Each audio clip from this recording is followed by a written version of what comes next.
Ooh, my tummy is hungry for panna cotta, one of the most popular desserts on the planet. It's so easy to make with a few simple ingredients, so much easier than pizza and lasagna. Guys, you're gonna make this and all your friends are gonna love you more. Ingredients for 6 standard panna cotta. 600 millimeters of heavy cream, which is about 100 millimeters per serving. 4 gelatin leaves, which is 6 grams in total. If you don't want to use gelatin sheets, you can use gelatin powder. 90 grams of white sugar. 1 teaspoon of vanilla extract. You can use fresh vanilla if you like. I'm gonna use 1 bowl of water for the gelatin leaves. There is no milk in panna cotta, only heavy cream. The topping for a panna cotta will be raspberry. So I've got a punnet of raspberry, about 250 grams, 50 grams of sugar, and 1 lemon. I'm gonna show you how to serve panna cotta 2 ways. One in a glass, which is my favorite way because it's easier, it's classy and easier.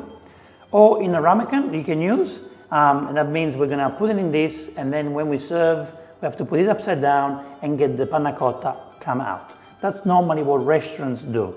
For home, I highly recommend the glass, but it's up to you to choose what you want to do. The first thing to do is to put the gelatin leaves in water. Here we have a bowl with cold tap water. Put the gelatin in there and leave it in there until it gets softer, which will be minutes. Now I'll show you how easy it is to make cooked cream, which means panna cotta in Italian. Pour the cream in a small pot. Now we have the flame on a medium-low heat, very gentle. We don't want to burn this, please, okay? Now the cream will kind of cook in a very short time, okay? But what I like to do is I like to keep stirring. Now before it starts to get hot, let's put the sugar. Now our job is to make sure the sugar melts. Now it's time to put 1 teaspoon of vanilla essence. You can also add almond or whatever flavors you like. What's important here is that we don't burn or overboil the cream, okay? When do we stop? We stop when we see the first bubbles starting on the edges. But we don't want to see bubbles. When you see the first bubble, that's when you stop. That means that the cream is ready. Because if it starts boiling, you kind of ruin the panna cotta. So let's just wait for those bubbles to start on the sides, and then we switch off the fire straight away. See, when this starts, switch off the stove straight away. This is nice and hot, so what we have to do now, we have to be quick. Here we have the gelatin. See, now the gelatin is nice and soft, which is great, which is what we want. Let's get rid of the water. Now we're going to put the gelatin in the hot cream. Just like that. What is going to happen now, the hot cream will melt the gelatin in a very short time. Probably it's already melted. As you can see, the gelatin already melted. And this is the same steps if you decide to use gelatin powder. So panna cotta means cooked cream in English. And basically this is what it is. We've done the job. All we have to do now is to put this liquid in a glass or ramekin and let it rest in the fridge. The consistency that you want right now from panna cotta is very runny, so it's normal, okay? This is gonna rest in the fridge now, and that's when it becomes panna cotta. That's where all the magic begins, thanks to the gelatin and the cold. So guys, you choose the portions that you want for your panna cotta, okay? I'm gonna say that's enough for 1 person, I believe, okay? That's if you use a glass, that's for me, maybe even less for someone else. In the ramekin, there's a big ramekin, okay? I can't fill it up, but I'm gonna do half of the ramekin. A little bit more. So I think that's enough for 1 person, more than enough. Now we're going to place the glasses and the ramekin in the fridge for a minimum of 3 hours. In my opinion, it's best to leave it overnight in the fridge if you wanna get the best out of this panna cotta. So I'm gonna serve this from tomorrow, and it can stay in the fridge for up to 3 or 4 days, okay?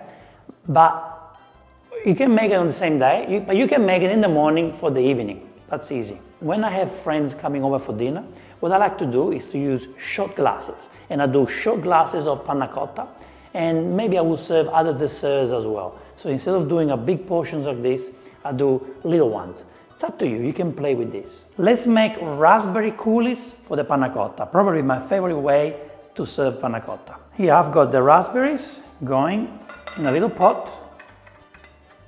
Before we turn the stove on, I like to add some lemon zest from the lemon. But keep in mind that you're not eating the zest because we're gonna put this sauce into a sifter when we're finished. Put the lemon juice in there. If you don't want to use lemon, it's fine. All you have to do to add 1 or 2 tablespoons of water. Okay, that's what you're gonna use instead of lemon if you don't like lemon. Last but not least, the 50 grams of sugar. Now we turn the stove on a medium heat. Okay, don't worry about burning, you're not gonna burn it. On a medium heat, and they are gonna cook very quick. So the sugar is gonna help us to get all the liquid out of the raspberry, the juice I would say, the sauce. The lemon zest will add flavors, and the lemon juice will also help to get the beautiful sauce out of those raspberries. And as you do this, kind of break the raspberry, help to speed up the process.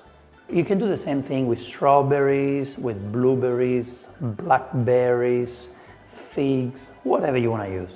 What I like about the raspberry is not only the flavor, but it's also the easier berry to use. Because now at this point, the fruit will completely melt, and all we have to do is to put it through a sifter and then let it cool down in the fridge. All right, as you can see, the raspberries are melted, cooked. When you get to this point, you can pass this through the sifter. Let's get a good sized bowl, because this could be a little bit messy.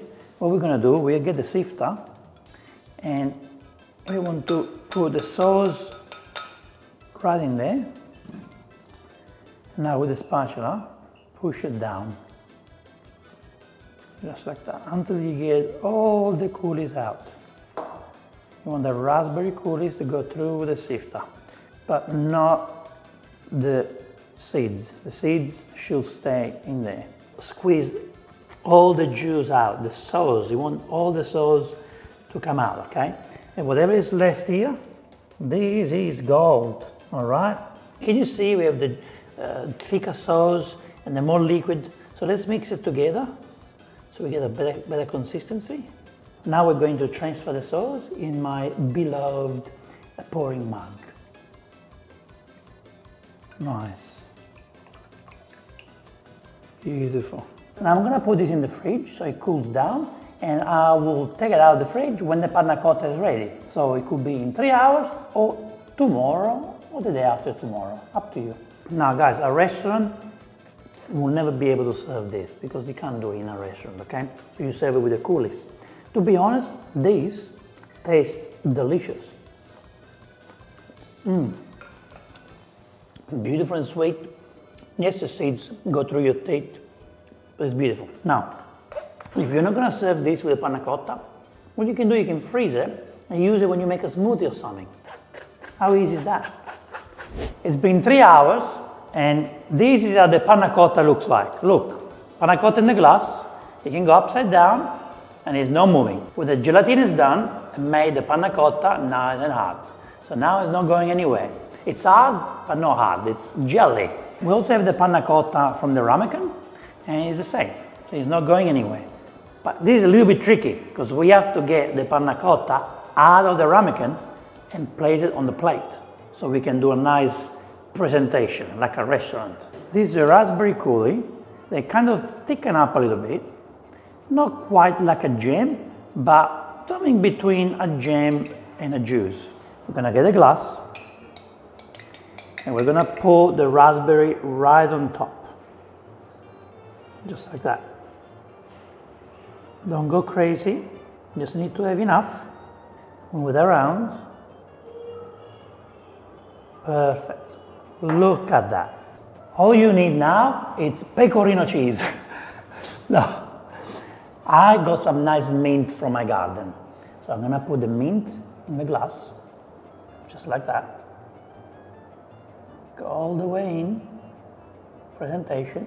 I know it's a raspberry sauce, but to contrast the red of the raspberry, I like to add blueberries in here. And don't forget, the blueberries and raspberry go extremely well together.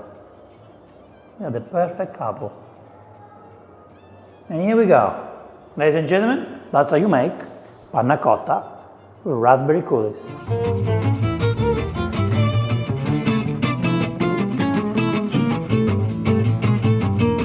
How are we going to get the panna cotta out of a ramekin? I'll show you. Get a deep tray where you can fit the ramekin. Get the boiling hot water from the kettle. Let's put the panna cotta in for maximum 5 seconds. 4, 5. 5 seconds should be more than enough to detach the bottom part from the ramekin. Now we put a plate on top. We rotate. Let's see. Here we go. Now it's time to decorate a beautiful panna cotta. Let's put some raspberry coulis on top. Gonna put some mint over there. Gonna put some raspberries here. And we place some blueberries just to give a nice contrast. Place some blueberries on top. And here we go, ladies and gentlemen. Panna cotta is ready to be served.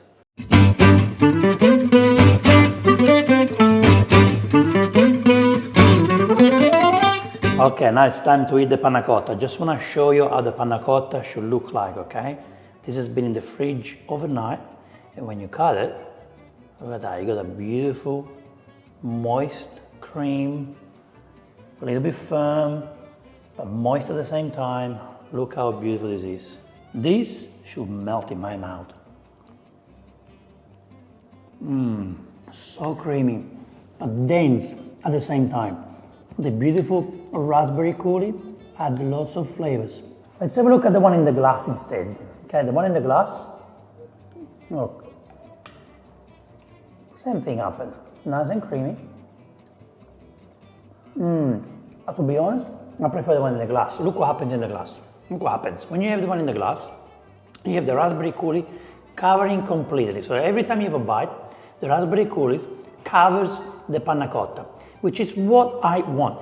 Surprise your family, your friends with these super easy panna cotta. Everybody will love you more.